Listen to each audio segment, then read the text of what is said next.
Morning Ghost. Good morning, our viewers. Welcome to today's show. Today is Thursday, the 3rd of December 2020.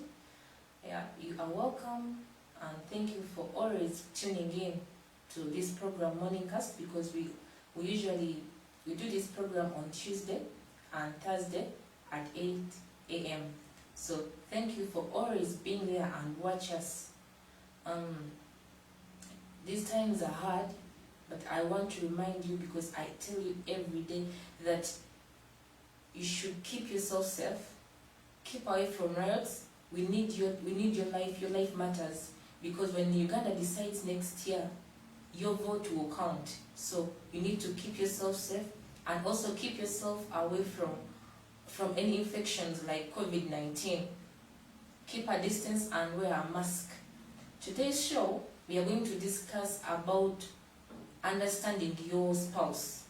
Understanding your spouse, this program is designed for the married. Not entirely married, but you should learn to understand your partners even when you're dating, so that you don't face doom when you finally get married and then your marriage ends in a month or 2 weeks. So today we have invited a man of God. He's called Pastor Alfred Onyango, and he's going to discuss about understanding a spouse, basing on a text in 1 Samuel chapter 25. If you know the story of Abigail, you know what we are talking about. So let's go for a short break and we'll come back to talk more about this topic.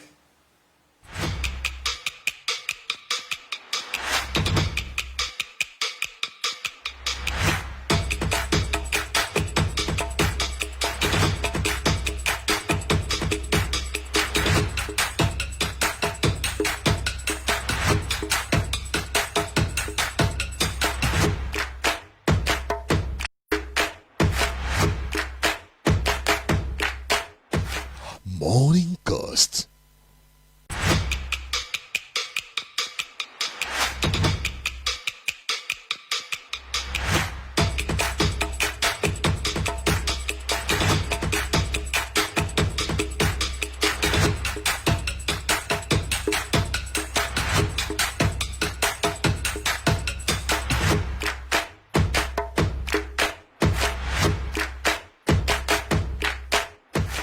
Morning Ghost.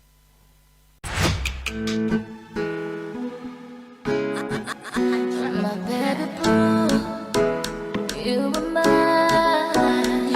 Amayipulira manjeno nasanyulize talinjinyo mubunafune mumanyire mukwelaliikirira. I will love you so. Omutima bulire kucuca bulire bukona bukonereyo. Obwongo bulire ndowooza buliwe budduka butuukireyo. Ekirooto kyange kyatuuka. I will always stand for you. Njakulabirira ekigwanidde every day. Onokkirira kirikirira ewange sirina fear. Kasita onjagala okkiriza onokkirira kirikirira ewange sirina fear. Kasita onjagala okkiriza onombala onolugoye lwokwambala abasinga ekambala simwana mwanyi yasuko. When I want to go jendagala simulekanga walinga kawo ye daddy ye papa mwitana manyaga musana baby byefuludoza kimubi kya roza kumeza ate gwe fireman nomuliro bwekukwata onzikankanya. Onokkirira kirikirira ewange sirina fear. Kasita onjagala okkiriza onokkirira kirikirira ewange sirina fear. Kasita onjagala okkiriza enombaga ze naawe tuli mbaga. Enombaga ze naawe tuli mbaga. Enombaga ze naawe tuli mbaga. Enombaga ze naawe. from that short break. We are starting our program, the marriage program. So, but let me remind you that Coincast TV is on Facebook and YouTube. It's an online TV. Coincast TV on Facebook. You can search for our page. It's Coincast TV. Like that page and follow all the programs that we have. And YouTube, it's Coincast TV Uganda. Search for it, subscribe, and then you catch on every program that we have. So before we go any further, I would like to introduce to you Pastor Alfred Onyango, who is going to be talking about this topic, understanding your spouse. You're welcome, Pastor. Thank you, Ruth. So introduce yourself, talk about yourself, so that we can begin the program. Okay.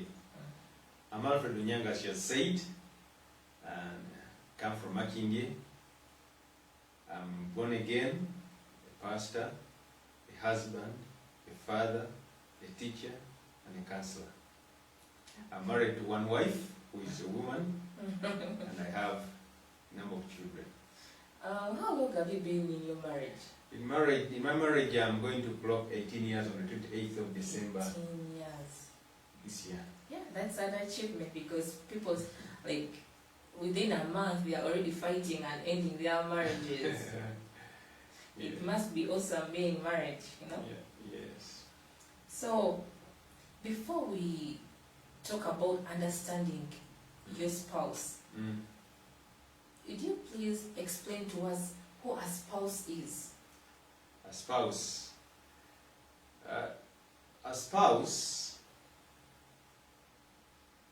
in Christian text or in a Christian understanding, I would say, on the side of a man, a spouse should be a woman to whom you are legally married and you have a family.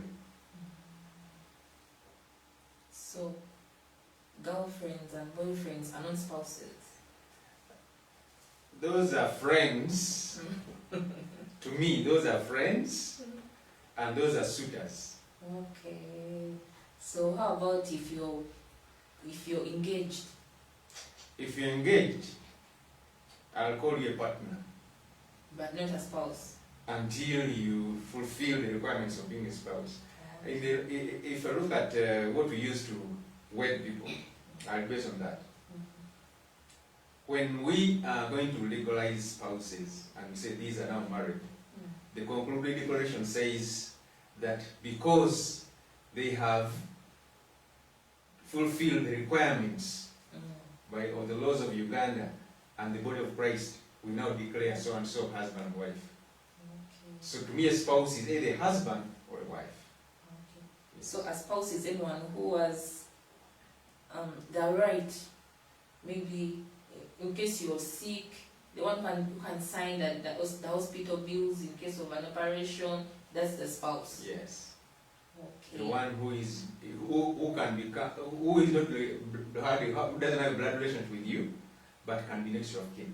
Okay. Yes. Okay. So now we have, they say, a couple.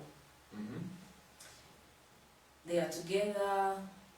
They've been married for over maybe 30 years, but they still live as strangers. What do you think causes people not to understand each other? What makes people not to understand each other? People have been together for a long time. It's simply not putting together your efforts. I'll give an example from the book of Esther. I'm a Bible reader. If you look at the book of Esther, chapter 1, we find a man known Ahasuerus there, together with Vashti, his wife. This man Ahasuerus lived with his queen for a lot of time. She's the queen of the land, and she must have taken years in that kingdom as a queen. But you see Ahasuerus taking his nobles and his king and his key leaders to the palace where he lives with his wife, Yes. because it was in the same palace, even the pastor was there, and he organizes a meeting for 180 days. That is 6 months. He's with his nobles and these other leaders of the land, excluding the queen, for 6 months. And what he enjoyed most was partying. So after 6 months, he organizes a party for his men, and for 7 days he had a party. He remembers his wife on the 7th day. That's when, after he's drunk, that's when he remembers his wife. Please let me show you my wife. Really? 6 months and after 7 getting days. drunk. After getting drunk, that's when you remember your wife. Why didn't verse now just come in as he requested? Because her efforts to keep this marriage was not being considered. All he cared about was maybe his pride, his friends. I don't think so. The matter was, I really use the term living single while you're married. Oh, that's... Ahasuerus was living a single life. But you're married. But he was married. He was married to a wife who needs him, who needs his attention, who needs his care, who needs his partnership at home. And here the man takes 6 months and 7 days without remembering his wife. And if you had not been gotten drunk, you wouldn't have remembered her. Yeah. Do you have such people right now? Like in these times, do you have people who live single and are married? Yes, there are many. What, I've talked to many. what kind of things do they do? What kind of things they do? You see a person is married, but he will never talk about his wife. You find him, even if you're in church or in your workplace like this, but you'll never know that he's married, yet he's married. He'll never rejoice about his family. You'll never hear him talk about his family. Yet, if you look at the needs of a woman majorly, their special needs, like a woman, what I know is that most women would love to have husbands who love their families, Yes. who are there for their families. And they can easily talk about them. So, if you find out such a husband, he doesn't talk about family. His life he lives, he comes from home, takes care of himself and not the family. I was just lunchtime, look at the restaurants and see what kind of people eat from the restaurants. It's the men. You find mostly are men. Very few women eat from the restaurants during lunchtime. It's the men. And why? If you try to find out what they feed and what they live at home, it's totally different. So if a man can feed on something else in the restaurant and leave another thing at home, then that man lives a single life. He cares for himself and not the family. Yeah, for sure. You can find a man very early in the morning. They have breakfast, this heavy breakfast. Heavy breakfast. You know, there's chicken, there is milk, there's everything. And if you look back at what they left at home, you would even wonder. If the wife would come at that time and meet him eating, the wife would think that maybe she has misfired. She has made another bad and not her husband. So there are also this kind of men who, like, okay, there are some couples I know where people have been married for maybe like 5 years, 4 years, but they can't say that they've ever gone anywhere, like as a couple. Not even a wedding, not even anything. You just don't appear anywhere with your spouse. Basically, if you look at marriages, most of marriages today, if going out is taking it far. One of my friends gave this scenario, that if you're in a traffic jam, find a lady and the man seated, the man in the driver's seat and the lady in the passenger seat, and if you find them talking to one another, they know those ones are still dating or courting. But if you find the husband facing the lights and the woman facing the window, they know those are married. Why? Because I don't know what During that. during dating time, we talk, we converse. Trying to get to know each other. Yes. During courting, we talk. We go in details about ourselves and our life in the future. But when you are married, most men think they are finished, things are done. Conversation is no longer there. And that is the most difficult times in marriage. Whenever conversation misses in marriage, you've missed everything. Yeah. Women want conversation. We men, we want companionship.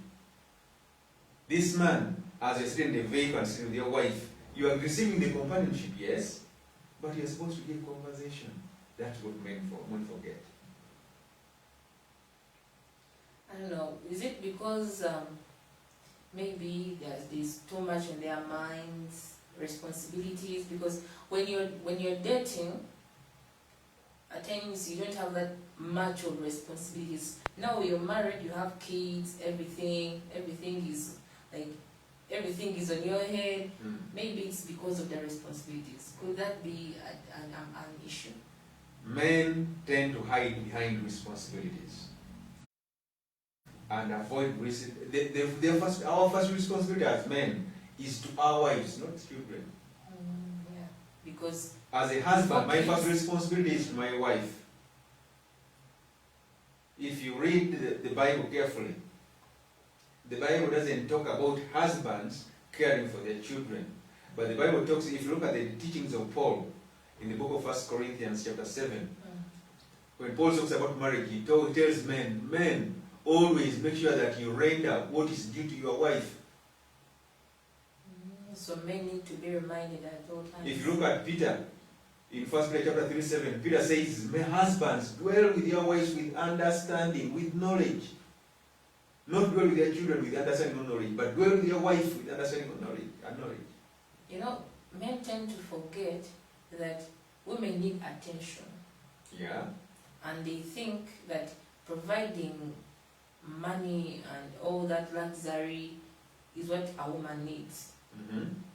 Do you think? I think it's one of the issues why people fail to understand each other in marriages, because we have different mentalities. You think a woman is, if you give her what she wants, money, everything, and women need attention. The problem is misunderstanding or miscalculating. Men tend to miscalculate, or they tend to analyze or reason everything in terms of provisions they make, because they are productive oriented. But women are human oriented. They feel human, and they care about the relationships and the provisions you make.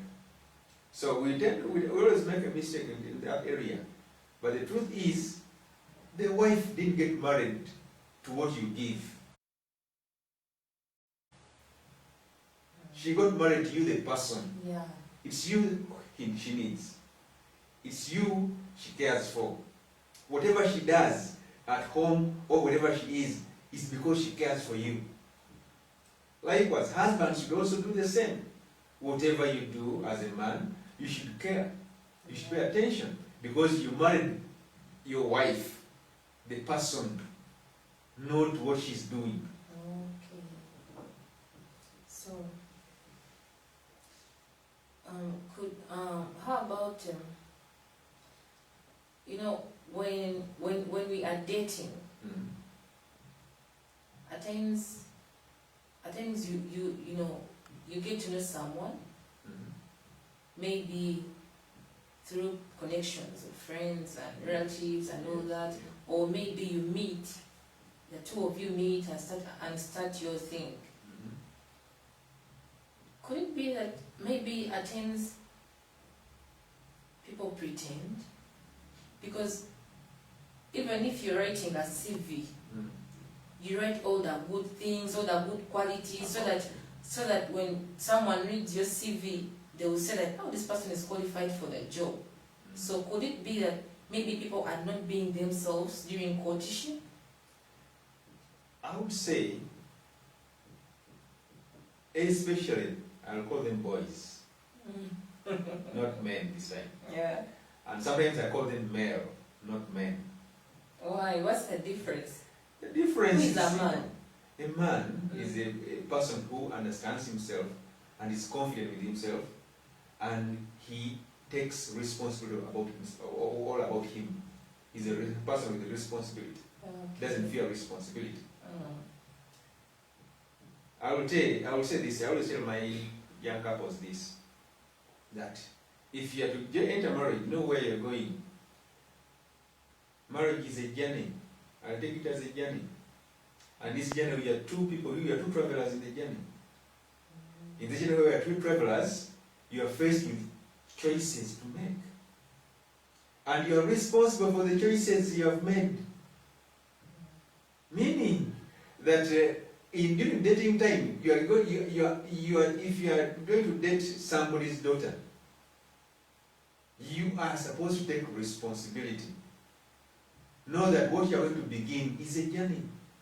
And you are going to face choices to make. Just as this morning you had choices. I don't think that's the only dressing you had in your wardrobe. No. You had to wake up and make a choice of what kind of dressing you want to put on. You had to make a choice on what kind of means of transport you're going to come with to this station. So you find that life is a life of choices. And if you come to married life, we are going to be faced with choices. So during dating time, we are faced with choices. So there is a choice to say the truth about you, and there is a choice to lie. And some people choose to lie. Especially that male. I was going to say men. The male will lie because they don't know themselves. They have not yet understood, or they have not discovered themselves. I will say this. If you are meeting a suitor, these are the processes. I always read them in around 5 or 6 processes. The first process is, I call them acquaintance. Acquaintance, yeah. That is meeting point. Yes. There must be a meeting point in life. Yes. Either in your home, or in the church, or the street, whatever, there's a meeting point anyway. There's somewhere you meet this person for the first time. Yes. And when you meet this person for the first time, something chemically happened, and you try to see that I can continue with such a person. Let me take another step with such a person. And when that step comes in, you can become a casual friend. When you know somebody, being an acquaintance of somebody doesn't mean that you're a friend of someone. Yes, it's just someone you know. So you know the name, you know the place where this person stays, you know the things this person does, you know how this person behaves somehow, but you are not conversant with everything about him. You cannot send the court of law to defend him or to be a witness for him. Because you don't understand You don't know him properly. Yes. So that's an acquaintance time of it. So when he upgrades to that, he goes to the level of being a casual friend. A casual friend is a person you share with high. It's a matter of talking about facts in life. You begin talking about things like football, things like events in the church, praise the Lord, and how service went. But you talk about your personal life with this person. That's a casual friend. That's a casual friend. You just share stories. You just have something in common that you discuss about. You converse. I will say you converse. You converse, yeah. In the high school they call it KP, but there is nothing more. Then if the person qualifies to be your friend, you upgrade from a casual friend now to a friend. A friend you be now, apart from sharing facts about outside, about others, not yourself still, but you can begin sharing a few things. That's where dating comes in now. You begin at least having some eating together. It's a friend. You have nothing about them. Yes. It's just a friend. You take some lunch, you take some snacks, you go to, as a group somewhere, you converse as a team. Then after a time, this person qualifies more as from being a friend to a person who will call now a best friend. A best friend is not a person you share with your secrets now. You begin to talk about yourself now. Yes. You can't talk about yourself everybody. You start talking about your inner feelings. You talk about yourself, who you are, what you feel, and what things you know about which others don't know about you. You tell this person some of the things you have gone through, yes, some of your experiences, which other people you don't tell everybody. So that's why you find that whenever you have a best friend, if you're not seeing for a time, they'll look for your best friend to ask him where you are. Because they know your best friend will know exactly what you are planning, where you are, and what all about you. Okay, even when maybe you want to surprise you with something, your best friend will be the right person to ask. To know the details of how they can surprise you. Yeah, at this kind of time, where can we find her? Or this, or the her interests. Yeah. That her best dish. So you're not getting to understand where I'm going. Yes. So after being this best friend for some time, if it finds that in our setting as Christians, if you find that now this best friend is an opposite sex, being a best friend for some time, the opposite sex would upgrade to an intimate friend. An intimate friend is the person you are now free with and you can easily unrest to this for this person. Okay. So people misinterpret those things, and when they become intimate, they evolve from best friend to intimate friends. Then the body begins to erupt. That's where lust comes in. That's where infatuation comes in, and that's where love begins.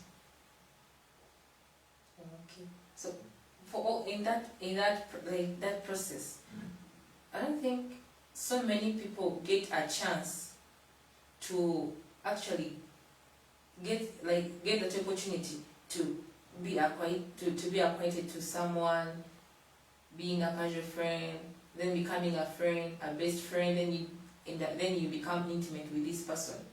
At times people first become intimate before they become friends. Yeah, there are people who come from they start with being acquainted to someone, then they jump to intimate. Yeah, you're right.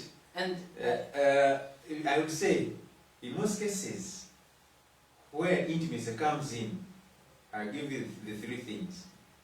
Intimacy all will appear as if it's love, but all these three things have the same facet. They have the same appearance. Lust, infatuation, and love appear the same, or start the same.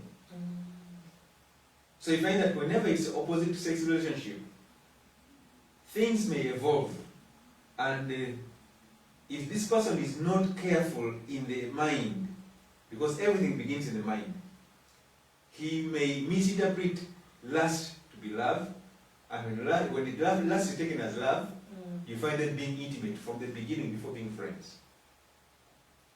In other words, the desire for sexual gratification with the opposite sex before you are married comes in. That's the issue in the book of 2 Samuel chapter 13, where there is Amnon and Tamar, all the children of David, the son of David and the daughter of David, committing incest because of lust. yeah. Then there is infatuation. Infatuation appears as love, but it fades with time. It doesn't last. It's surface. It's on the surface. It comes after a period of time. People say that within a period of 6 months, it begins to fade. You see some problems in the person you have been having, and therefore things begin subsiding. It has been infatuation. Could it be maybe when you see someone, you might like something about that person, but after some time you find that that thing doesn't exist anymore? Could it be maybe you think that someone has changed, so that's why it begins to fade away? It may not begin to fade away because someone has changed. For me, I say it begins to fade away because you have realized the true person. You know, I've realized something. Men, okay, male, Okay. yeah, they usually play a pity card, and a pity card, it means, you know, when they want to achieve something, when they want to have this woman, they'll play this pity card. You know, in my previous relationship, I was disappointed. This woman was like this and this, so that this woman feels pity for this guy, and due to that pity, you know, they might jump from acquaintance to intimacy, because if this guy is playing this pity card, it means he just wants to be intimate with a woman, then he will disappear. That is why we have, for us in our church, in Makindye, basically we try our best to see that we involve the youth, teach them issues about married life or partner or relationships. Why? Because we have discovered that our daughters are deceived so much. We have people who play the pity card, as you've said, but in the actual sense, they are not in relationship need. They are, I'll call them players. Yes, they are just passing time. They are passing time with you and wasting time because you don't know how to recognize the right person. I always tell young men, you need to find the right person. And it's very easy to find the right person. How? Very easy.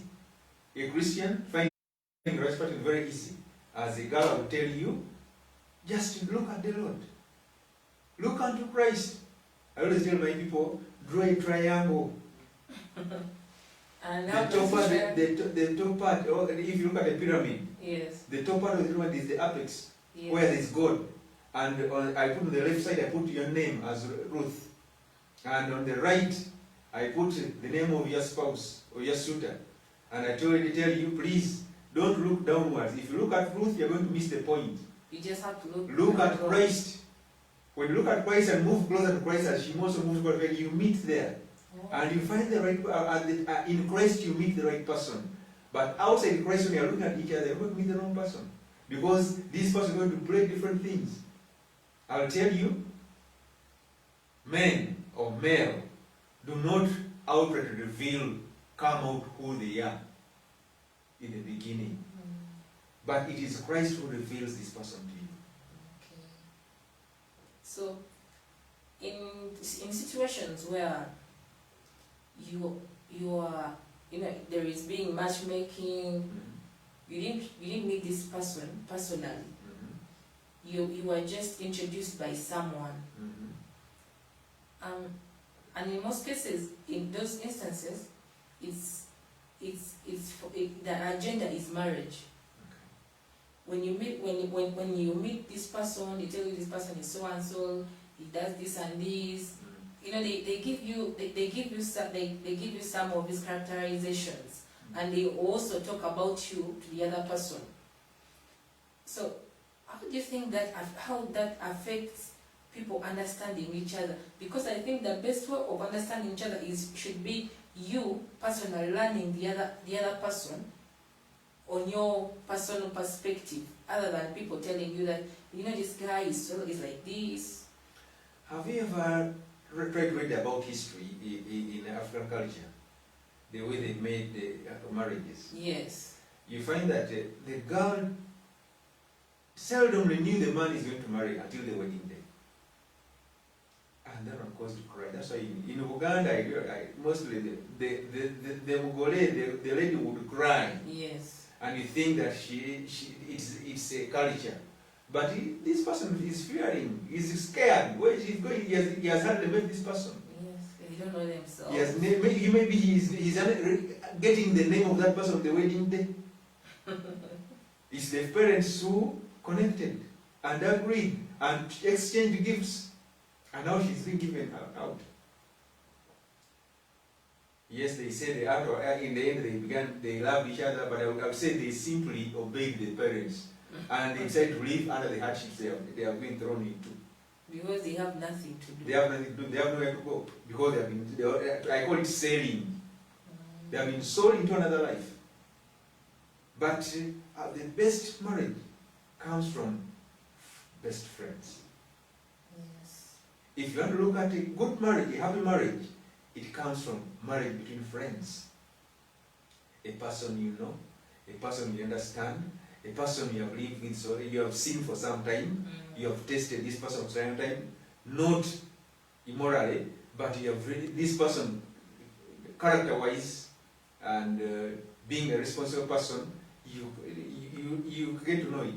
Yes. Because if you look at the book of Proverbs, tells us that a virtuous woman comes from the Lord. Yes. Who is a virtuous woman? Like a woman who knows her responsibilities, who stands by her man. A woman who is discreet. Let me say, a woman who has discretion, is confident, understands herself, and also is able to handle responsibilities wisely. Is wise and is confident about herself. Look at the Psalms, brother, Proverbs 31. They talk about a virtuous woman, they tell you her qualities. From verse 10 up to 31, they give you that person. She does And this and this. and this person, I always quote one particular place. This lady is not introduced to the public by her husband. No. It is this lady introducing her husband to the gates of the city. Yes. The whole city gets to know this man because of the woman. It's not this, that's not the kind of woman who comes to your home while crying during the wedding day. That's a woman who is your friend. That's the woman who is your who friend. has understood you. She understands you. She has known how to handle you, and she has known how to market you. Women will say that behind every Successful man man, there is a strong woman. a strong woman. The woman makes the success of the man. And the vice versa is true. Also, this woman, to be able to do all that, she needs the backing of the husband.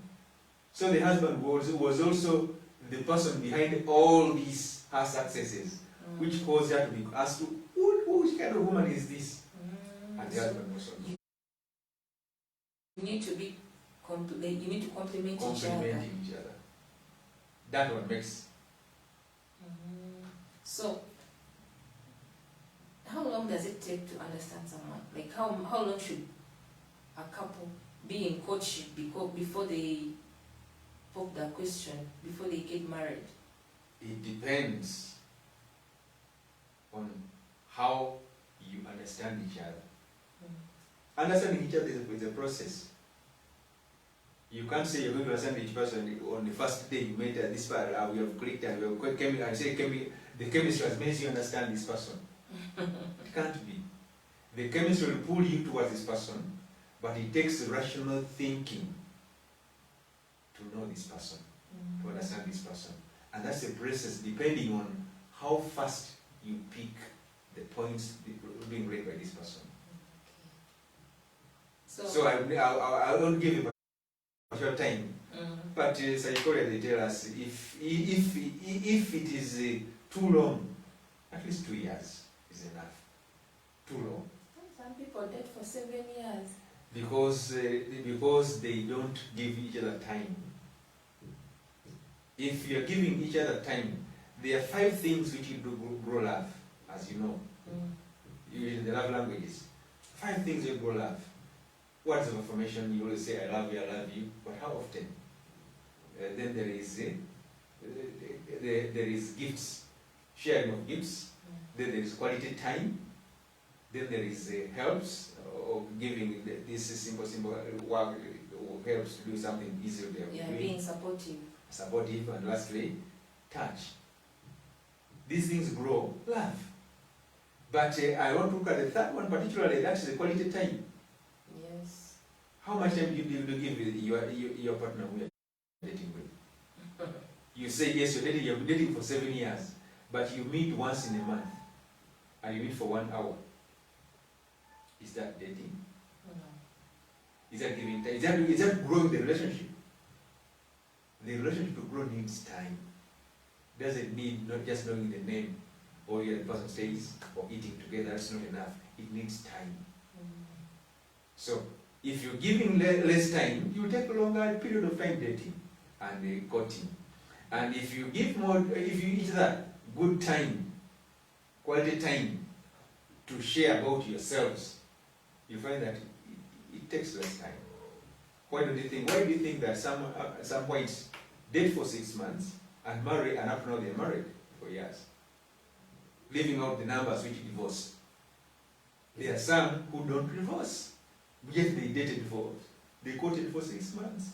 And there are people who court for 5 years, get married. In 3 months they are gone. Yeah. But they, like, I don't know, could it be that people pretend? Like, you know, I think people don't take time to understand each other. So when they get married, they find that I don't know this person. You start thinking that this person has changed, but you didn't get time to understand this person. Or maybe it's because we are blinded by love. Bishop T.D. Jakes made a statement one time, and he said, wedding is not a marriage, it's the start of the marriage. And after a wedding day, you begin to understand the real person you married. That's now the school of understanding this person begins after the wedding day. Why? In the world where we live in, it's a generation which is corrupted. In church and outside church, our people are corrupted because we are not taught how to relate with each other rightly. So people have been corrupted, and they do not come out to reveal who they are until they have this person. That's why you have the English word seducing, we have conning. Those words are, in relation, they are being used. But if you look at seducing, that's simple. Seducing is convincing somebody to accept what you are saying, but not to understand who you are, the person saying this thing. So I think that's why some people start cohabiting, because they think if I get committed right away, this person is going to change. But if you cohabit, you get to know some certain things about this person. And that's where people have gone. And it's absurd, that's happening worldwide, but it is not good. Because very few who cohabit go through the weddings. Let me say the mandated ceremonies for marriage. Some of them cohabit and die cohabiting. Yeah. And you remember, you know, people start cohabiting, promising maybe in the future we'll get married. Before you know it, responsibilities have come up. Now you think you think that if you go ahead with weddings, it's wastage of money. And you know, people have done so many luxury ceremonies, and I think they are discouraging.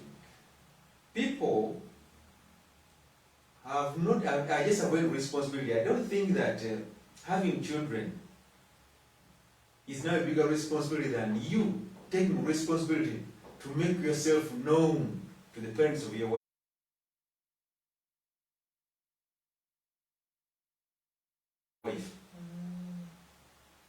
The first responsibility, the biggest responsibility should be make yourself known to the parents of your wife. That is, I would say, introduce, let you be introduced to them. Let them know you, let them accept you, let them give you their daughter legally. So that you at least when their grandchildren go there, they know that these are grandchildren. The man is well known this way. It's a responsible man. And also, apart from that, you find that people hide behind being so much responsibility, but the truth is they have misunderstood marriage ceremonies with, they confused marriage ceremonies with the posh ceremonies. We have marriage ceremonies and they are posh ceremonies. The show off thing. They show off. But these marriage ceremonies which are primarily meant, they are cultural. In Uganda, where I know best, where I've seen best, these ceremonies are not supposed to be outside. It's supposed to be inside. Even if the introduction ceremony is outside, when they want to officially introduce this man, they will have him inside the house. The key issues in this ceremony is in the house, meaning that ceremony was supposed to be in the house, not outside. The outside is a show-off thing. In actual sense, what I see, what I can defend it with is the outside thing is making a public display of the marriage. That is, if you are going to go traditional marriage. If it's a traditional marriage, you have to make a public declaration of the marriage. Yes. So you go inside, make the ceremony, the rites done, the ceremony is done properly, and come out and make a public display that this has happened.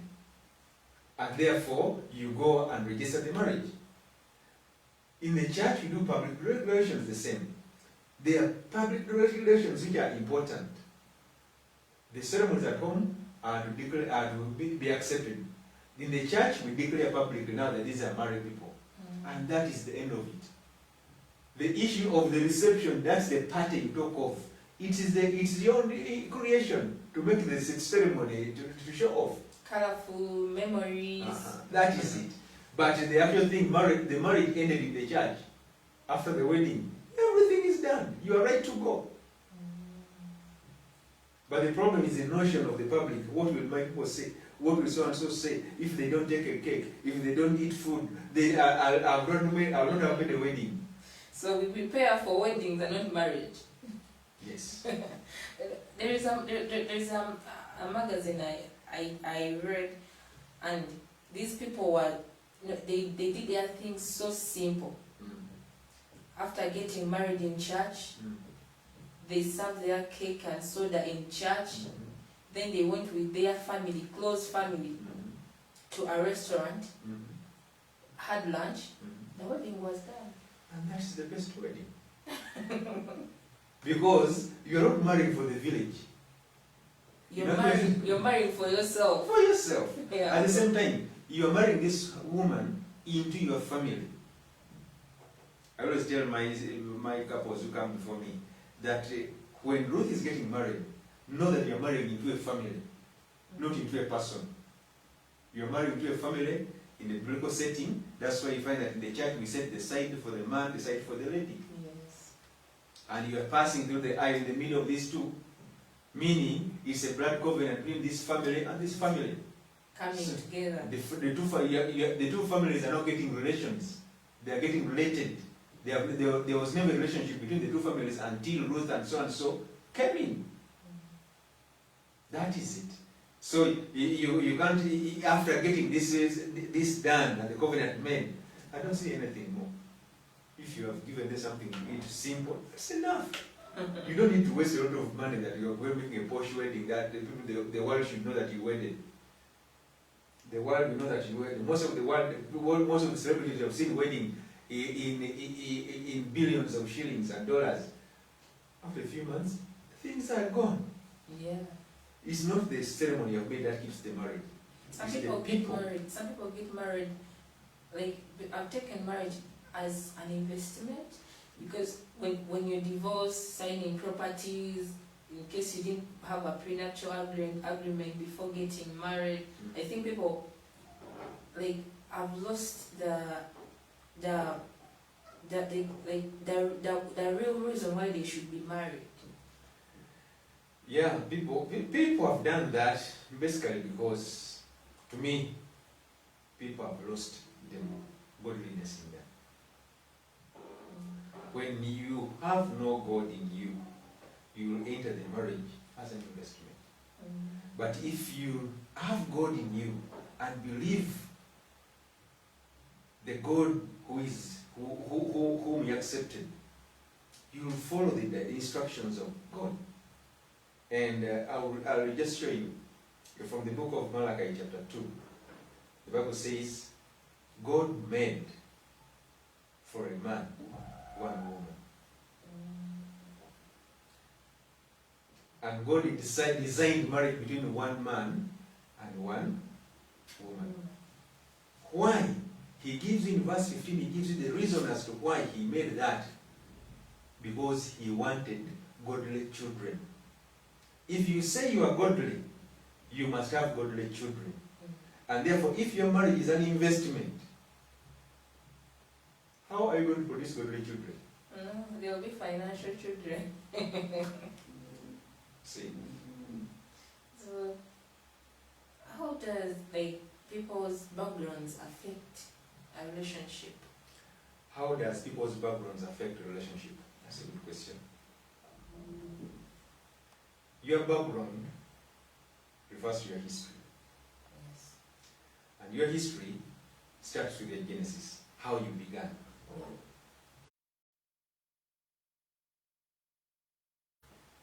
You'll find that how you began as a person, number one, in the womb of your mom, Yes.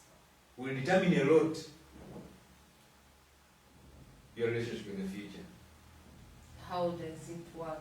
Because How does it work? Yes, because Tell me. if I'm in the womb, Uh-huh. I don't think I understand. You don't think you understand? Yes, But because I want to tell I'm you a that fetus at I the want to moment. tell you that you understand so much. How? There is a survey which was carried out. They took around 7 women who were pregnant in the womb, with children in the womb. And they put them in a studio, closed them there for the natal period, the 9 months. As the babies grew inside, they cared for them, and they were living together. And these women were musicians, and they recorded a song in the studio. And that song was never released. And they produced the children grew up, and they were mixed in the crowds with other boys and girls. After 18 years, they put these children together, all these groups were living together, those who are born outside and those born inside. And they put them in a place and played this song. And the 7 children said, I've ever heard this song. It was never released. But they said, well, I've heard this song somewhere. But you don't But the rest of them had it. Mm. But the 7 could confirm they had the song. And when they were put aside, they realized that the very 7 who are the sons and the daughters of the ladies who are produced the song in the studio. So I want to tell you, what you call fetus is inside. we understand. Understand. And there is what we call genetic connections. There is genetic transference. I think you know, females release our genes too, and the men and the women release the genes to make the child. I'll give you another story. This woman had a funeral rite Olumbe in Uganda. And they went for the last funeral rites. During the night, she messed up with a man and got pregnant. And she went to her mother because she's married and the pregnancy is not for the husband. now. Yeah. So she goes to her mom and tells, Mom, you're the only person I can tell this now. I'm pregnant. But the unfortunate thing is, the pregnancy doesn't belong to my husband. And the issue is, I went to a last funeral rite in Mumbai, and during the night, I messed up with this guy. And I ended up pregnant. And the mom said, hey, my daughter, just keep quiet. Just be silent about it. I've always been silent about it too. Because you are the product of the same. Wow. I also get you the same way. And your grandmother also got me in the same way. So 3 generations I've been messed Born. up that way. have been born in the same. What is that? How is the relationship affect? How does your background affect your relationship? You can see. I'm saying from the fetus. There are things which have been transferred. So they are like hereditary. Yes, and they are following. Even if will affect your relation, and all of them are all these pregnancies are being got in the marriage. Wow. So I want to say that your background may affect beginning from when you're in the womb. The book of Jeremiah in chapter 1 says, the Lord tells Jeremiah, I knew you when you were not yet formed in your mother's womb. And there I ordained you as a prophet to the nations while you're yet in the womb. Why should God ordain somebody who is in the womb to be a prophet to the nations? Because God, all-knowing, tries to inform us now through Jeremiah that even these unborn babies understand and have a calling and have something for the future which is going to impact the generations. So your marriage, what affects your marriage in your background stems from what is inside. What did God know from inside? So you think you And what does there are 2 people. What does God know when you're in the womb, and what does the devil know?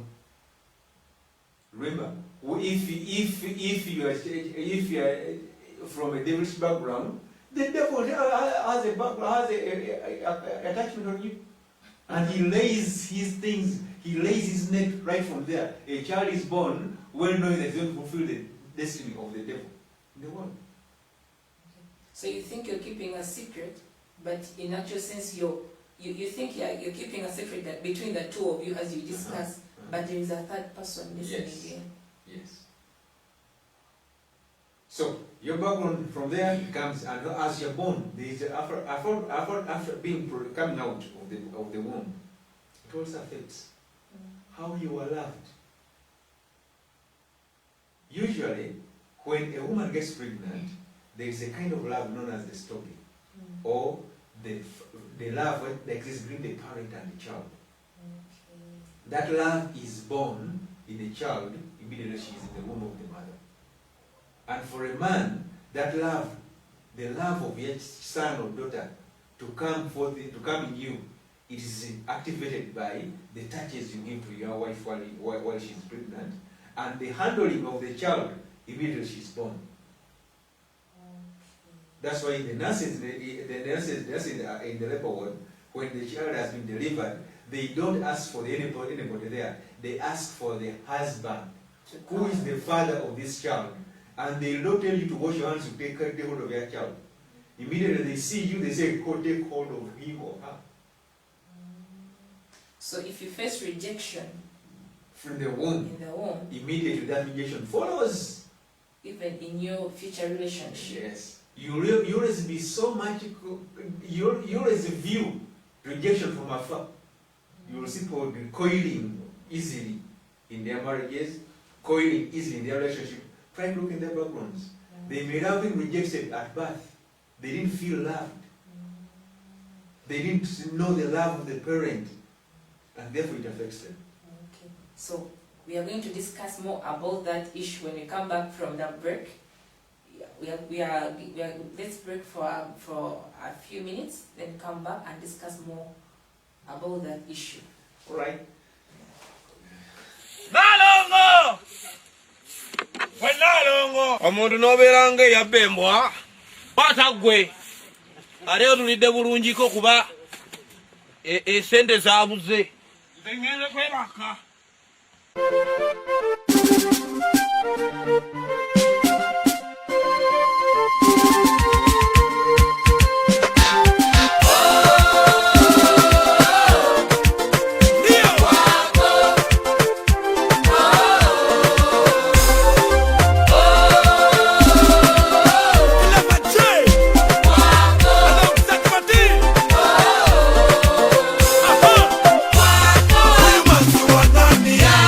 Anahiti wapi?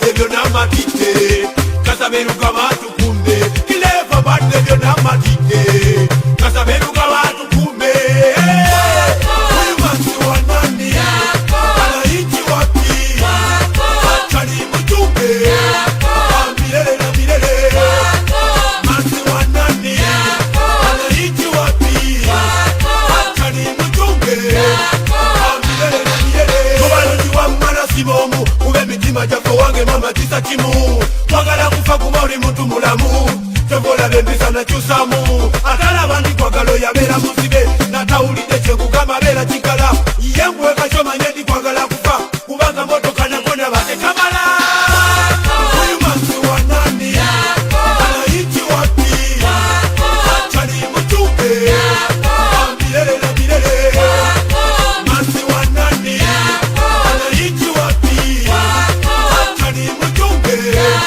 wa milele na milele Ulikuwa unarudi unakuja, hela unadai unafanya sizioni, nyama ilikata tunashindia tu samaki.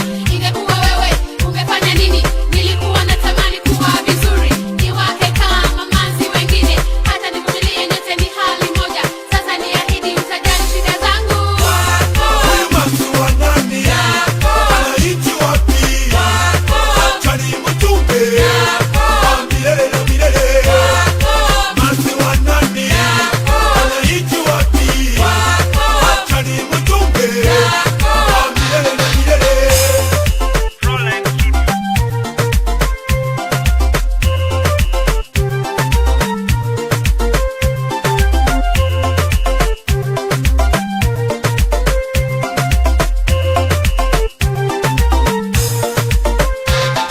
nga tuli babiri embeera ekonna obulawo eddembe ligenda esolaba ng'endene naye nfuna wotaba essanyu ndaba nga ligenda kitufu mwana muwala gw'obasikka bonneko obeera onnese matikka navuye ekitonjitidde bwe muyomba kamuddamu ate sabadde byonna matidde kasaberuka batukume kileva badde byonna matidde kasaberuka batukume huyu masi wa nani anaishi wapi achani mjumbe wa milele na milele masi wa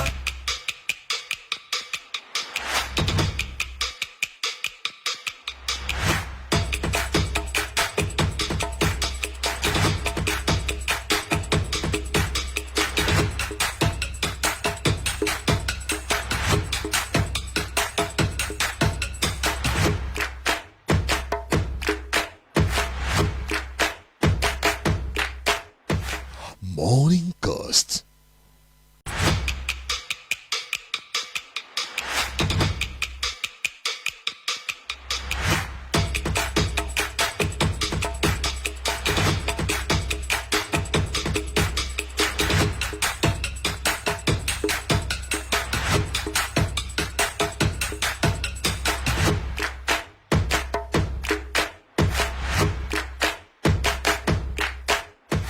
Morning Ghost.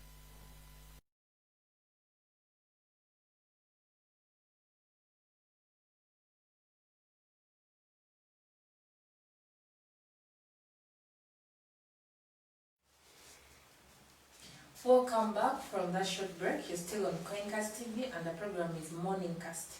Remember, the theme of the program is understanding your spouse.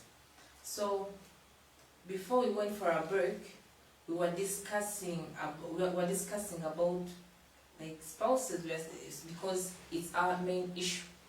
And thank you for watching.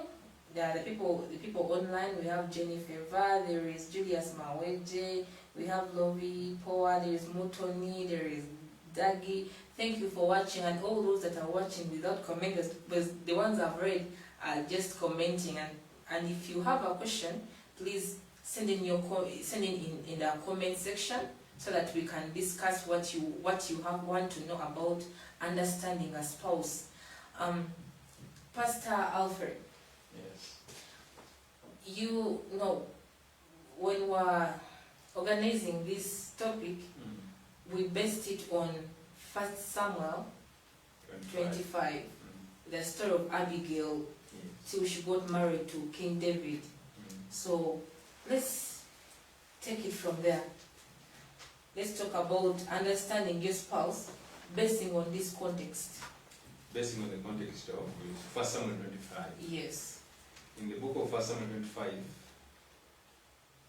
they begin telling us a story on how David got his second wife. Yes. David had about 8 wives. The first one he married was in the palace when he married The daughter of. the daughter of Saul. Yes. That was this lady. How is it? She never got any child. And then the second one was Ahinoam, whom he married from the bush. And the third one is Abigail, being introduced in this chapter. Yes. Abigail, if you look at that chapter, you may think they're introducing the man, Nabal. But Yes. the story begins by introducing the wife and then the husband. Meaning this story in 2025 is basically about this woman, Abigail, what kind of woman she was. And I picked her because she's a woman who understood her husband Very well. very well. Yes. But the husband never understood the woman he married. He didn't know that he had treasure. Yes. Okay. So basing on the story of Abigail, like how best should one understand their spouses? Like, and what should they do to understand? Just like how Abigail understood her husband to the extent of. I'll begin Yeah. with a quote from St. Francis. He said a prayer, and I'll just read half of that prayer. Okay.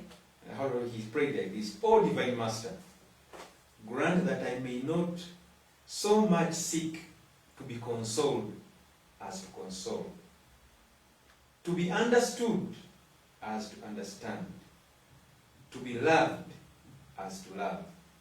For it is in giving that we receive, it is in pardoning that we are pardoned, and it is in dying that we are born to eternal life." This is a prayer of St. Francis. And particularly, he says something very pertinent here. That I may not seek so much. People in marriage try to seek so much to be consoled, to be understood, to be loved. But St. Francis tells us to go of the opposite. If you want to understand your spouse, let me say, if you want to be understood by your spouse, the most important thing is you to understand your spouse. So seek to understand your spouse. Seek to love your spouse. Seek to console your spouse. Not to be consoled. You find that by doing that, you'll understand this person. You'll be understood also. I'll give an example. Right. God himself is a better example. Does God seek to does God seek to be understood by us, to love us, or to accept us in his kingdom? He just loves us.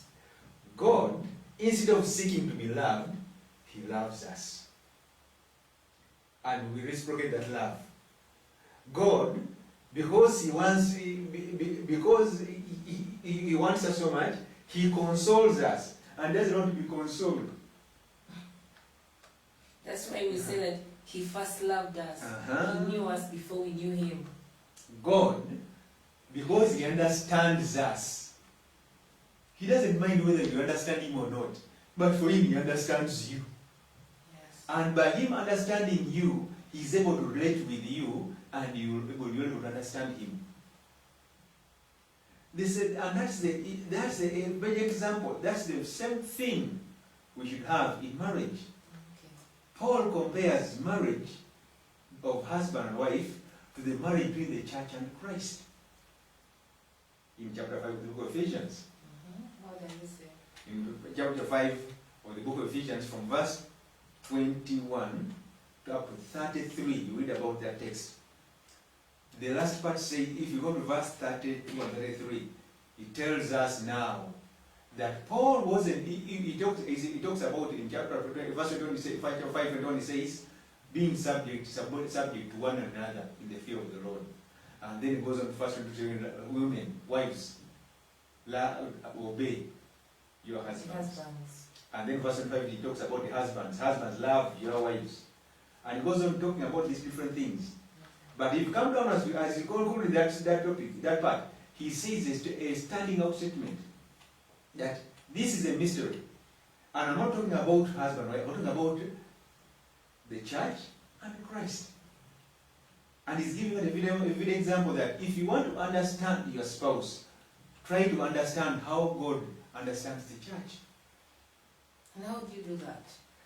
God, in understanding the church, he relates with the church at the point of himself giving himself to the church, himself caring for the church, himself loving the church, himself consoling the church, doing everything for the church, not received back. So if you want to understand your spouse, try, if you want to be understood by your spouse, try to understand Your spouse. You understand him so that he can understand you. The problem with the people today we have in marriages, they don't understand their spouses. They don't know them. This is a person you're married to, but you're trying to, when something's happened, you run blank. But you know, I can try to understand you, and maybe I know your interests. I know what makes you annoyed. I know your likes, but you don't try hard to understand me. The reason is, you may say you know these likes and do whatever, but I want to go to that part. There are things you may understand about me, but they may be only wants, not needs.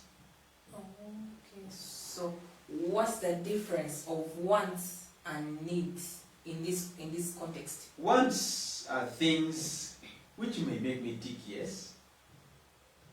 They make me happy, yes. I enjoy them, yes.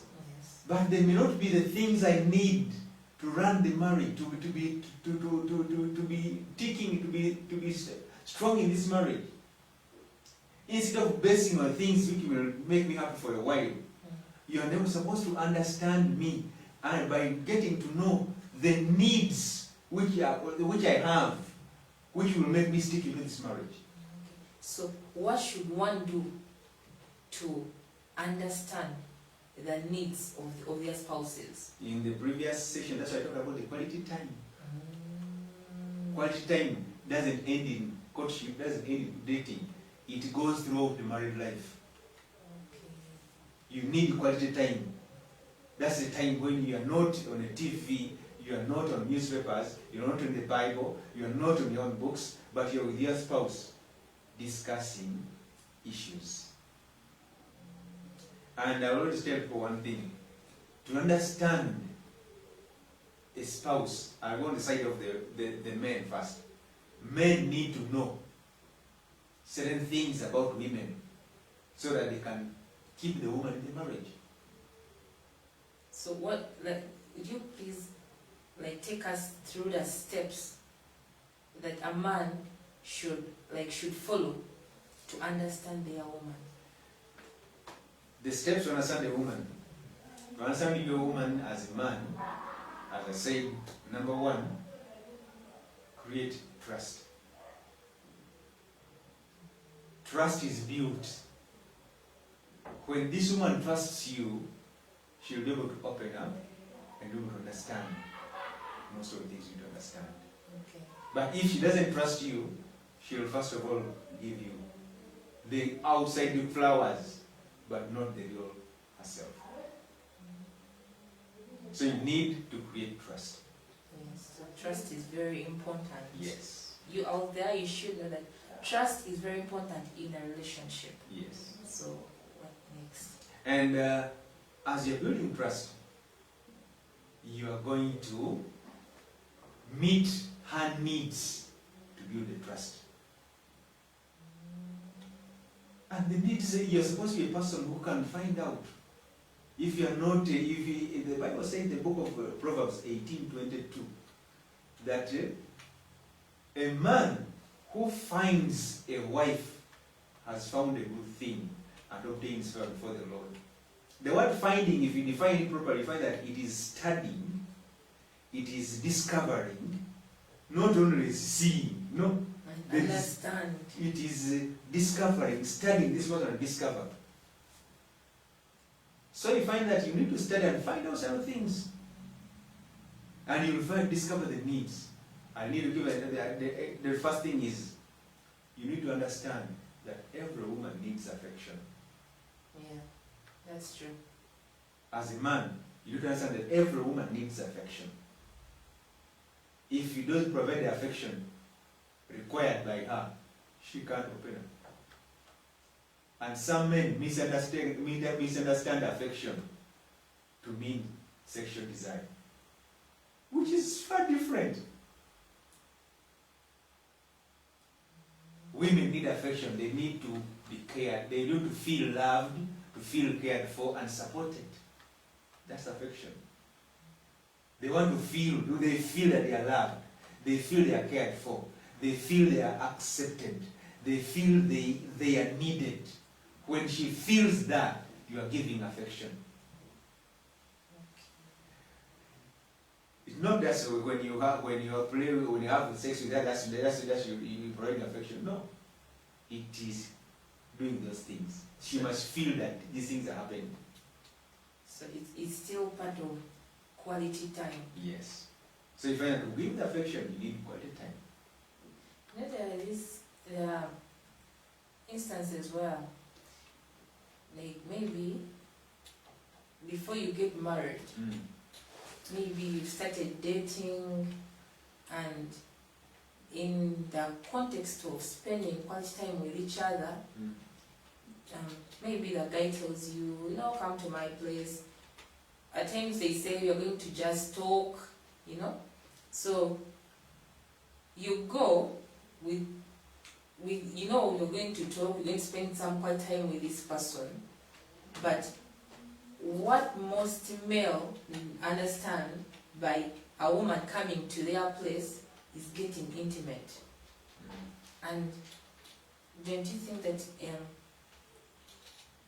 at times a woman gets disappointed in that way because you diverted them to something they didn't come for? I'll just begin with an example. There is in the book written by Edwin Lewis Cole. He gave a testimony of a young couple. I call them young because of the age. But he met this couple in his office after 7 years in marriage. After 7 years in marriage. Yeah. And the woman was saying, I'm applying for divorce. Why? And the man was saying, I don't understand why. So they come before the counselor, Dr. Louis Cole, and he begins to ask him, what happened? Remember the background issue in that session? Yes. It was background issue. How they started, their foundation was a problem. They started, the foundation of the relationship was the problem. This boy or this young man didn't understand the woman. I just say they got a little time with this girl and said, let's go out. And they went out to a beach. I'm going to visit Botanical Beach in Delhi. Yes. If in the setting, Botanical Beach is full of trees, bushes, and shrubs. Yeah. So they go to a place, a hideout. And in that hideout, in such a place, in the beach, they have sex. And they think it's done. It was normal. Just said that they feel intimate, and then they had it. And they came back, went through the ceremonies, they married. 7 years, the woman said, I'm getting out of this marriage. I'm feeling used. And how would it happen? The woman said, he stole my joy without my permission. Wow. But that was something that happened 7 years 7 years ago. And the woman says, because he did that, before our wedding, he stole my joy, and I don't feel joy in this marriage.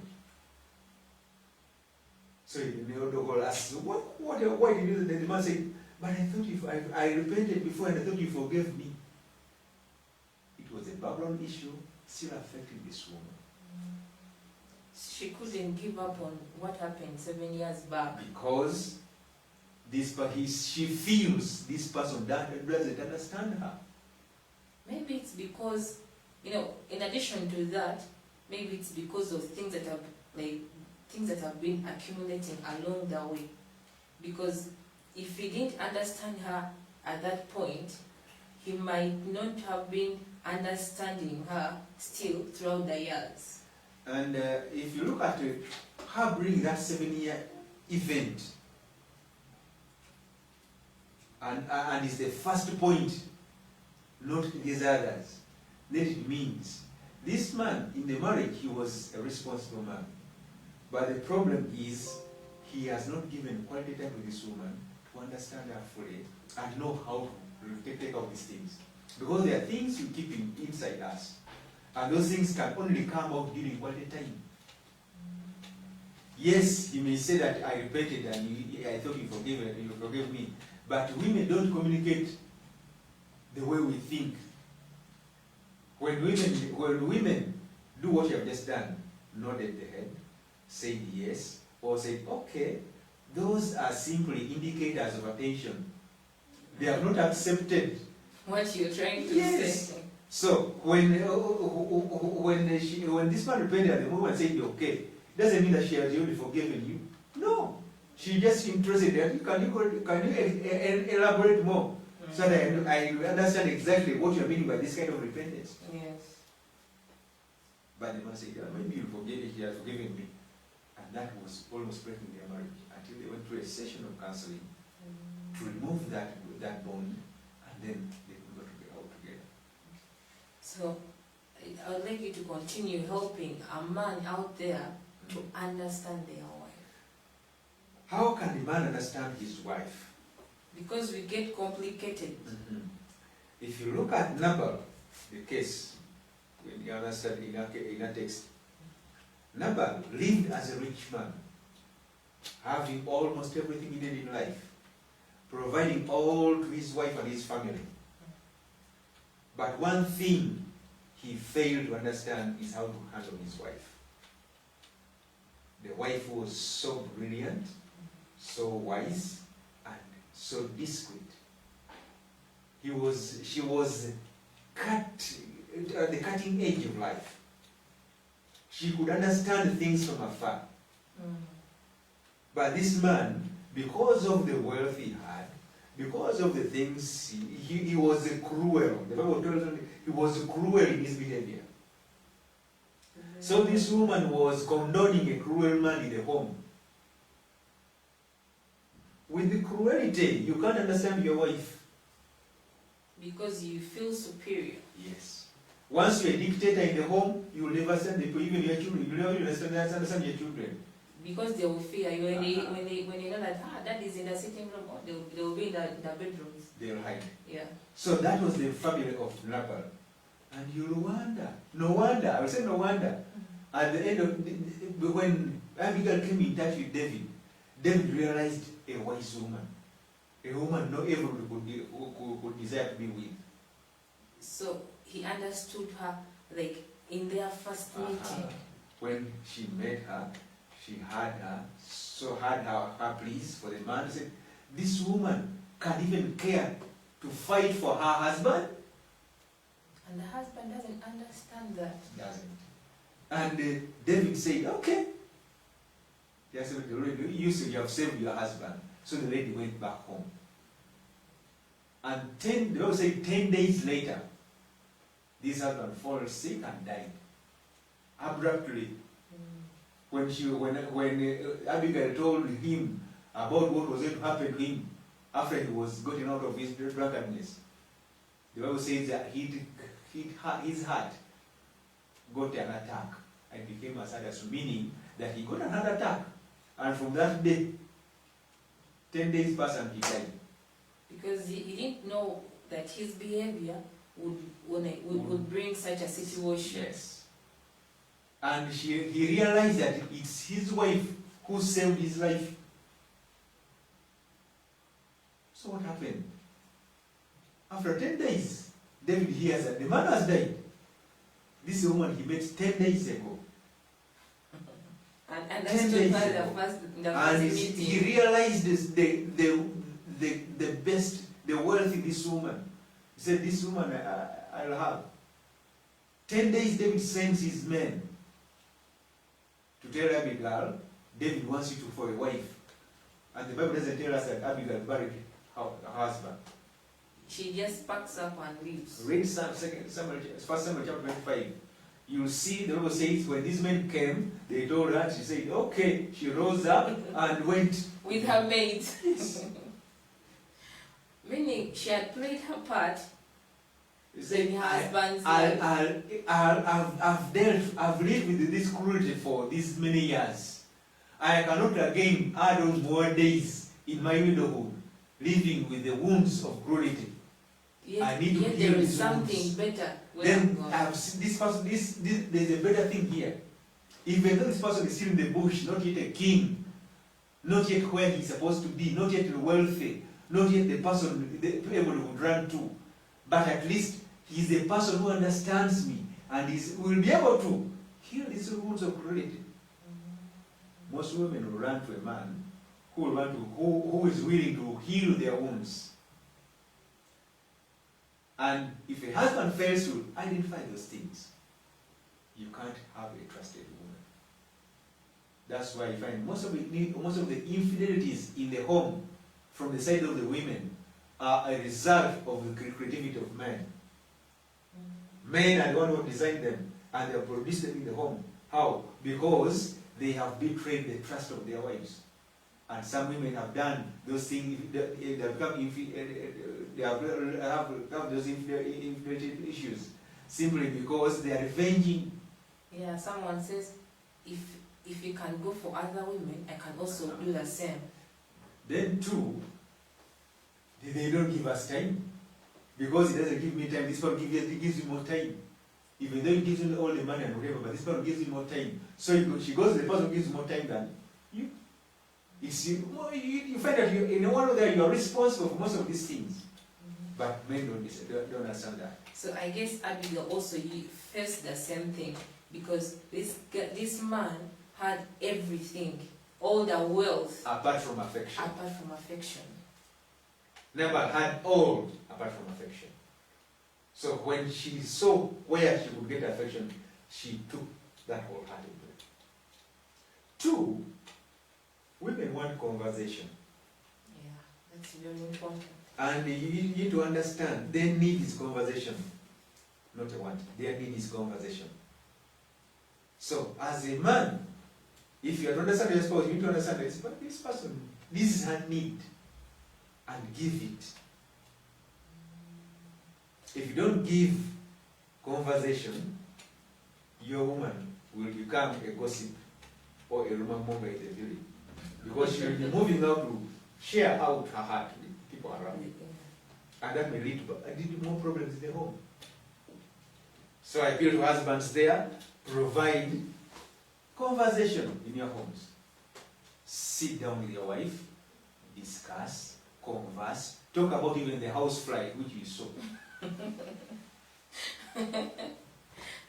Don't just mean that you need to only talk about issues, money. You talk about money in your wedding planning times. Now stop issues about money. Money will always not be there. Money will always have. You need to settle for what you have at the moment. Look at your wife and try to cause it to have a conversation. A good one which will make her feel cared for. Because, as you well know, I think, you know that women have more words than me women. Women have more words? Yes. But I thought men had more words. No. You just look at it, find out. I looked at the Bible itself. Our pastor, Bishop Moses Semanda Kawana, said this statement, and I found it to be true. That a woman who can create a a conversation with a serpent is not a simple person. Eve conversed with a serpent, meaning she was lacking conversation. I personally made a survey. We had a meeting of married people, and I took 6 couples, 6 women and 6 men, and they said, give us a testimony. Husband, wives give a testimony first, then husbands give a testimony later. 6 wives used 1 hour. That's on average. Each person using 10 minutes. Husbands used 18 minutes.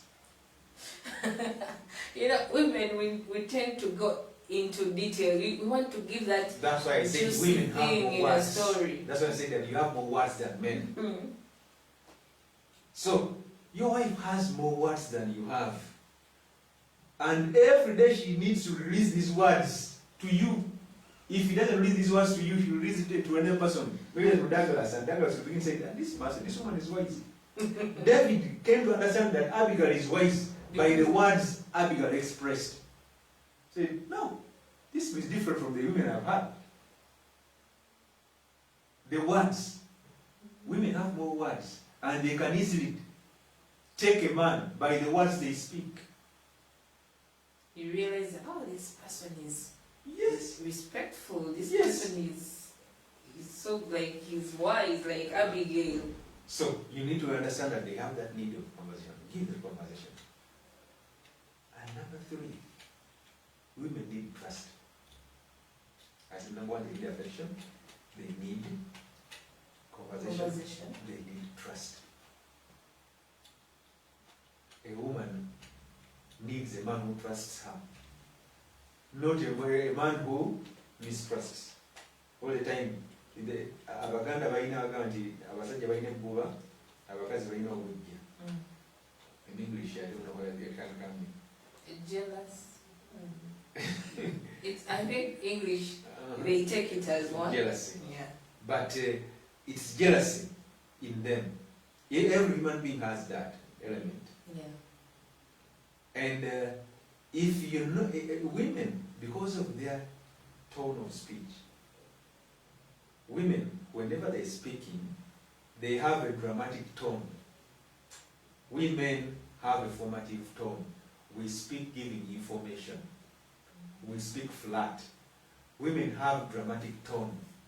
They have the up and down, the waving tone. And that's attractive. So when she's relaying her message, she catches more attention than the man. And therefore, she can get attention of many people around, and the man will be jealous. That's why I say women need trust to be trusted. You trust them where they are. You trust them with your money. Know that they should know when they know where your wealth is. I always ask my people, why do every woman, even those who never went to school, want to keep the land titles and the logbooks of the bank books? Why do they want to keep these things? And all of them say one statement: if you die, I remember these things. Why do they all think that men will die first?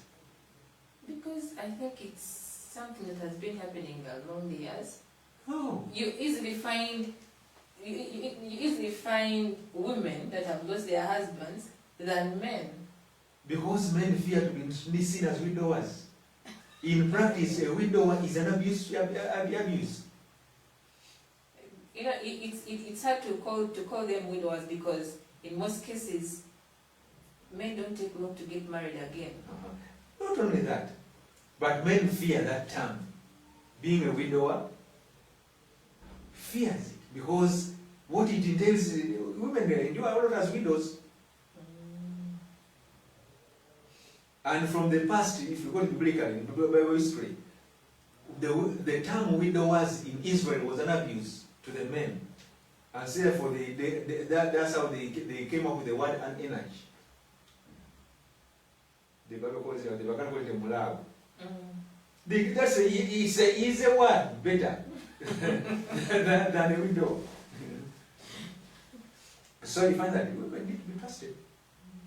So You trust them with these things. When you give them, when you give your wife custody of this, she's in charge of the money, the deposit of the bank. She's in charge of. She's going to be keeping the land title of the loan. She'll feel trusted. yes. And you need also to trust her so that she can come and do certain things. Like the Proverbial woman, Proverbs chapter 31. This woman was trusted by her husband. That's why she was able to go out and do business. That's why she was able to buy lands. That's why she was to wake up and do things that because she was trusted. Whatever she decided was accepted by the husband.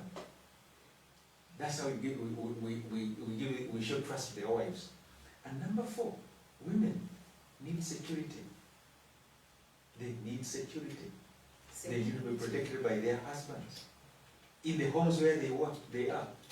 A woman will never feel secure at home until she feels that she's the wife at home. And how does she feel that she's the wife? When she's in charge next to you. But if the in-laws come and control her in her home, there's no security. If the children refer to their father In everything. when they do a mistake and you punish them, we report you to our dad. That means the woman is not secure at home. So, but if you reach that extent of children telling their mother that you're going to report you to dad, meaning you've been behaving in a certain way in front of your kids. Belittling her status. Yeah. She needs security in that area.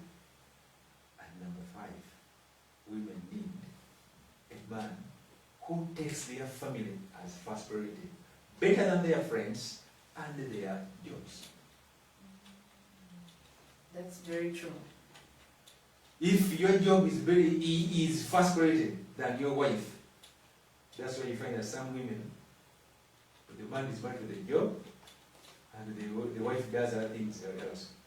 Find someone who can give her attention. We have seen Shamba boys taking over the wives of bosses, Or gatekeepers, uh-huh. border riders. Chapati makers. Yeah. those are issues because you are not, your job has become, you're not a job and not your wife. The women need husbands who take their families as a priority. Family issues first. Then your friends and your work come later. So you've talked about trust. Okay, not all men, but some men, they can trust their women. And women take care of like your bank accounts, like the finances in homes.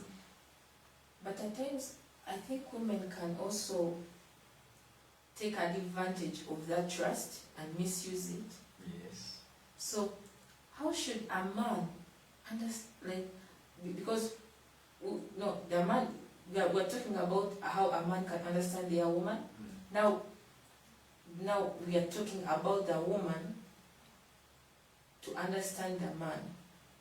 Because you said if you want to be understood, you need to understand your spouse. Yeah.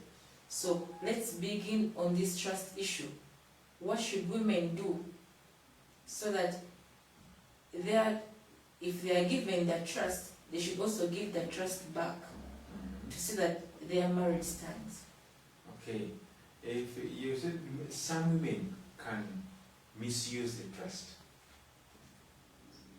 only if they don't understand their husbands.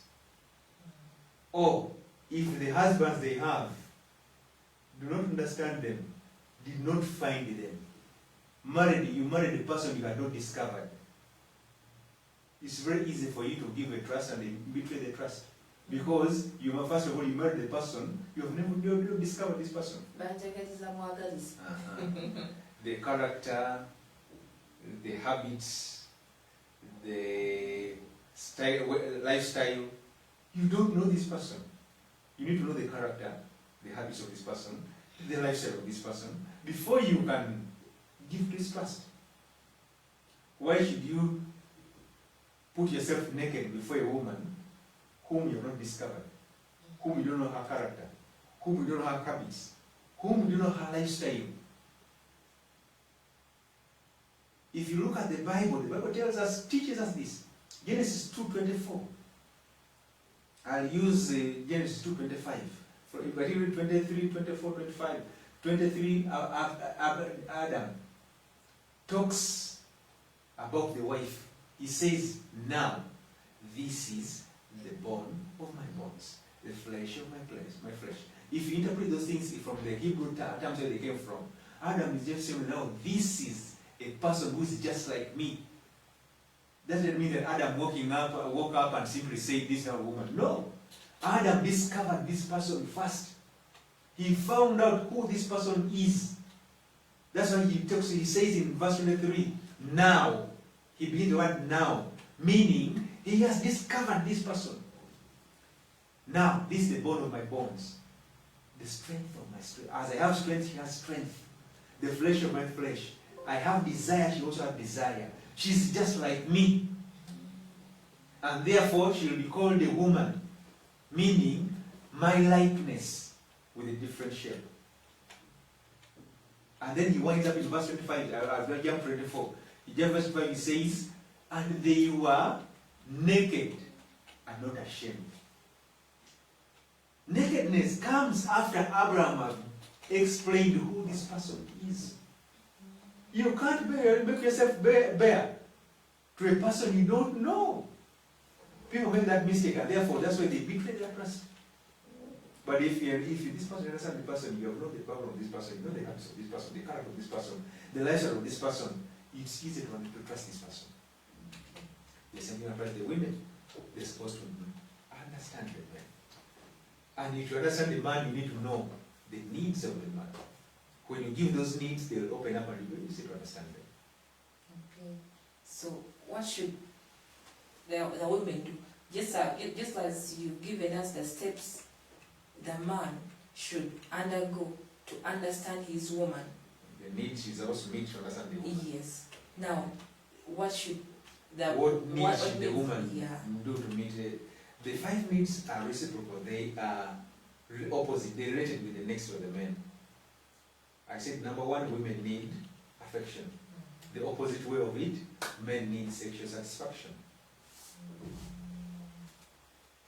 Sexual satisfaction is different from sexual intercourse. Explain more on that. Sexual satisfaction is a coitus, or it is a meeting of husband and wife physically. Yes. It is not actually sexual satisfaction. If it was sexual intercourse or sexual satisfaction, it would have been that the polygamous men wouldn't be there. Polygamy wouldn't exist. Yes, because you get everything you want Yes. in a woman. So women need to provide sexual satisfaction. So And women that should means work on that. that means when you're with your husband, you should make sure that your husband doesn't desire any other person apart from you. You provide everything to make him feel satisfied. Even when he gets tempted, He remembers you first. And when he remembers you, you can't go. For example, in Kampala now, women seduce men. How? They pick their breasts. Because they know men are attracted by what they see. They have long sleeves because they know when a man sees a very white thigh, they will say, "No, this is fruitful." so they understood men in that way. Yes. So if you are to provide sexual satisfaction, try to make sure that your man is covering that area. He is satisfied with your breasts. He is satisfied with your physique. If he's going to feed his eyes on the physique outside, he may be taken. That's why the Bible says, if you do Proverbs, I'll quote the Bible mostly. Yeah. Proverbs chapter 5 from verse 15 downwards tells us that we should be satisfied with our own systems, our own wills. Don't bring water from our own wells. And says, why should it be yours with those in the street? In verse 19, he ends it by it giving us the real core, that let her breast satisfy you always. I always ask the couple who stand before me that, how does breast satisfy a man? Really? The Bible says it so. So you should find that, as a woman, you should find out how And work on it. and work on it. By your breast satisfying the man, you are providing sexual satisfaction. And that is the one which is opposite to affection. Whenever you satisfy your man sexually, he'll give the affection frequently. He will make you feel cared for. He will make you feel loved and supported. Area number 2, I talked of conversation. Yes. A woman will need conversation. The opposite of it is companionship. The man will need companionship. A man needs a woman whom he is going to go with, be near him during his leisure time. Leisure time means when I'm just here, I'm at home, I need to always bring my wife around me. When he's there, I feel comfortable. If you're going to these introduction ceremonies or weddings, find a man without his wife present, they'll be like the cocks beaten with rain. They coil. But when the wife is there, even if it's so cold, they are vibrant. Why? Because they're enjoying the companionship. Yeah, that's true. You know, there are situations where women, you know, maybe your husband tells you, hey, we should go out sometime, we should do this and this. Like maybe you get your time, like outside your home, because in the home there are kids. Yes. But you say, I can't leave my children here alone. You are making your husband miss the companionship he needs, and therefore you are endangering your marriage. So you find that if you want conversation, provide the companionship. The man will be very easy to give you conversation. And stop him from seeking companionship outside your marriage. Yes. Then number 3, I talked of trust. A woman will need a man who trusts her. But to trust her, for the man to trust you, the opposite, a man needs an attractive woman. A man needs, for you to buy it, to get his trust, you must make yourself attractive. Attractive as in makeup and all that? Attractiveness is very variable. What is attractive to me may not be attractive to Douglas or to Julius. So, you need to understand the attractiveness your husband needs to his taste, not the taste of the world. Women have missed that. Some have made themselves pink while they were married when they were black. You change your skin color thinking that you're looking prettier, yet you're just sending him away. You need to understand what attracted him to you first. What brought him to you first? What attracted him to you? Find out. And maintain it. And maintain it. If you'll find most men don't know even what attracted them, they were just caught in the air. But when you ask that question, they begin to now rethink, wind themselves inside, and find the truth in a person. Peter says in First Peter chapter 3 that women, we should not look at outside adorning. The inner beauty is the most important. And that's the most thing which attracts the husband. The inner you will be exhumed outside. I'll give you an example of that. That skin is a product of what is inside you. The skin. Yes. How? How is it a product of what is inside? This thyroid gland produces a hormone, melanin. Yes. And that melanin is very important in making the thickness of the skin or the appearance of the skin. Yeah. So you said that you find the skin is a product of what is inside you. And then God is telling us an example that please, what you're looking for to show people outside is inside. What is inside can come out and appear brightly than what you're putting on. You're putting on dressing like this. You are putting on such a perfume, such a makeup. Those are not the major things. God has given you the natural beauty. You need only to work on it. Work on your inside, and the outside will appear the best. The outside will just reflect what's inside. Yes. And that's the attractiveness. Just find out the inner thing which attracted him, and you will see that run. And he will provide all the trust you must have. That's what I trust. Because you have understood the attraction. Okay. And number 4, I talked about security. A woman needs what? Security. And the man, to provide that security, needs a tidy home. We men, we want tidy places, places which look nice, well decorated, well scented, clean. But the unfortunate thing is that we don't know how to clean them so well.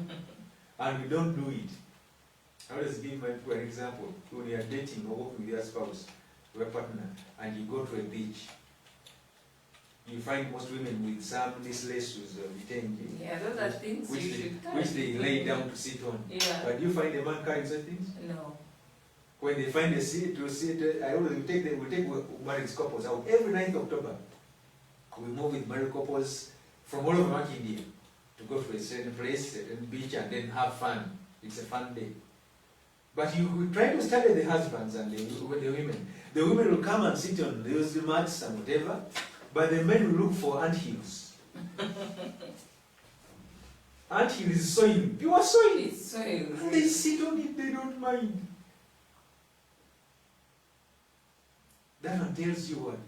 Yes, we want tidy places, but we don't mind about it. You don't take the liberty to search for them. Search for them. So when I marry my wife, I expect a tidy home now.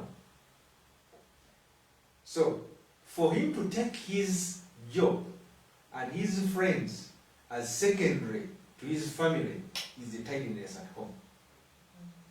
You'll have a place of comfort to run to, a place of peace to run to come and rest.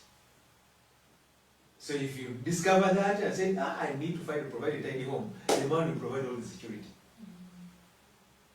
you need. And lastly, number 5, as a woman needs a man who is interested in his family more than his jobs and friends, a man will need a woman who admires him. If you don't admire your man, admire his achievements, admire his taste, admire him as a person, then you're going to lose him. He will not be interested in the home anymore. You'll go with the person who admires. Okay. So how does a woman show that admiration? Admiration is celebrating his achievements. Whenever he has come back with something, appreciate and admire and celebrate him for working hard to keep the family. When he has achieved a promotion in a job or achieved something in life, admire it, appreciate it, and celebrate it. There is a man, he worked very hard from a lower caliber job in the company, and he became trusted by his bosses to extent that at one time they promoted him to become the CEO of the company. And this man and the CEO, they made a party to welcome him as the CEO of the company. And every person came, every worker came with his spouse, with the wife. And this man also came with his wife. And they sat in the place. And they began discussing and celebrating. And when the time for the man, everyone was coming to talk, to give a speech, was praising the man and celebrating the man for hard work, for achieving that status. And when the wife came to speak, the wife didn't talk about anything concerning the achievement the man has made. No, that's so disappointing. So the man stands up at the podium and says, thank you for trusting me to this particular position. But directors, please, I'm sorry I can't stand in this position. I can't take this offer. Yes, I accepted it earlier, but now I'm resigning it, I'm rejecting it. Please find a suitable person. Why? Because my wife has not accepted this position. My wife doesn't like it. So you lose out on such an opportunity. Let me tell you this. Men thrive at workplaces because of what their women talk about their workplaces. Men tick at their workplaces because of what happens at home. When a woman gives a man hard time at home because of the workplace, even his productivity at work reduces. So a man needs, it's not a want, it's a need. He wants you to admire him. Okay, So when you do that, he'll work better there and improve more. okay. So meaning if a woman is proud of what you do, and they proudly talk about what you do as a man, Yes. you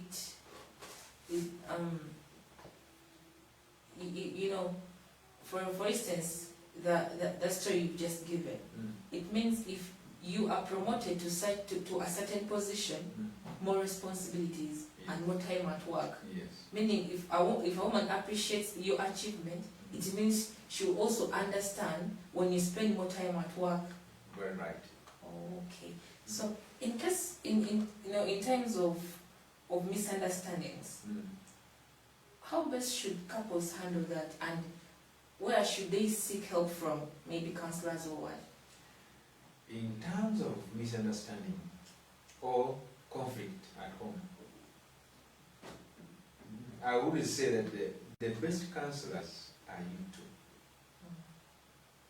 Before I refer you, what have you done? And the best thing is you sitting back and looking at your input in this misunderstanding. Most people play the blame game. The reason why counseling exists today is because Adam did not, first of all, look at the matter objectively in the Garden of Eden. When God asked Adam the prime question, Adam, where are you? Adam answered, we are hidden, because I know I'm naked. And I said, how are you coming? Then he said, did you eat of the fruit, which I forbade you not to eat? What was Adam's answer? It's the woman. The woman you gave me. The blame casting began in the Garden of Eden and up to date still on different families. So if between you two, nobody is willing to understand, to get, to know his contribution to the settlement, you always look for counselors. But if you understand your part and have conquered this, you will discover that you are a sinner now. Since you have contributed to that, it's a wrong, and that is sin. You need to repent. You repent before God and seek for retribution before your wife or your husband. Okay. Because you come to the point that not blaming now, but saying your contribution, because I did this and this, and so I said it happened, I bring forgiveness. And when you come in such a way, if the man is also objective, you also understand, say, but I also did this. So when two of us agree and say, I did this and you say I did this, we see our faults and rectify from there.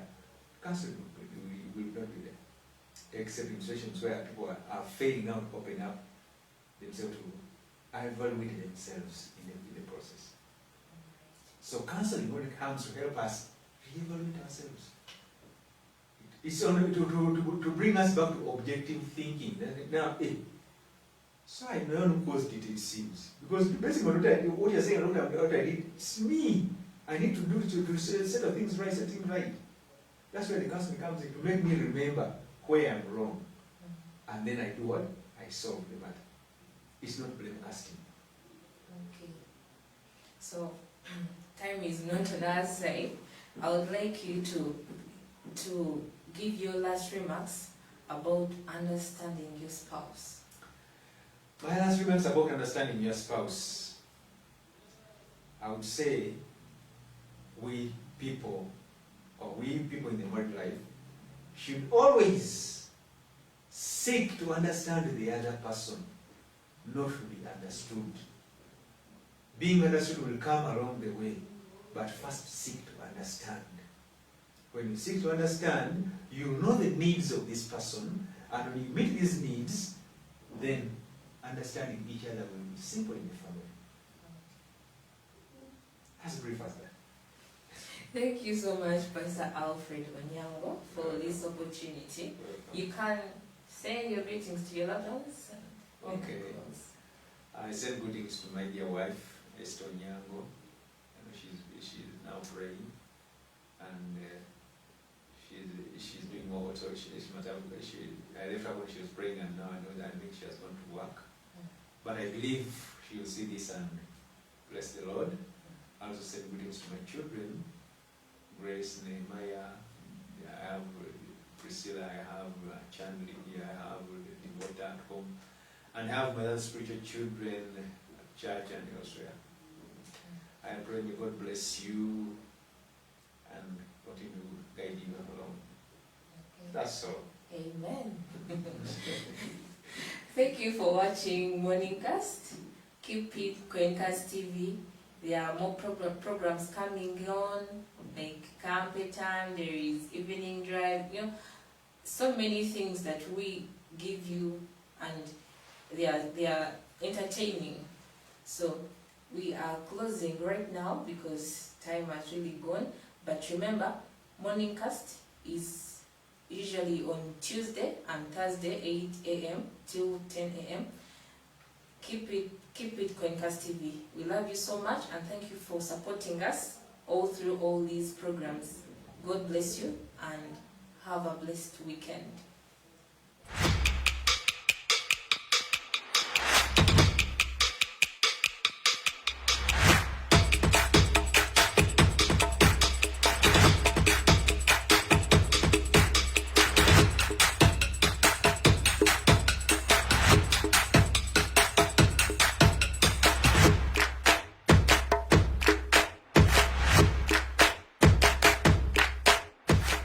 Morningcast.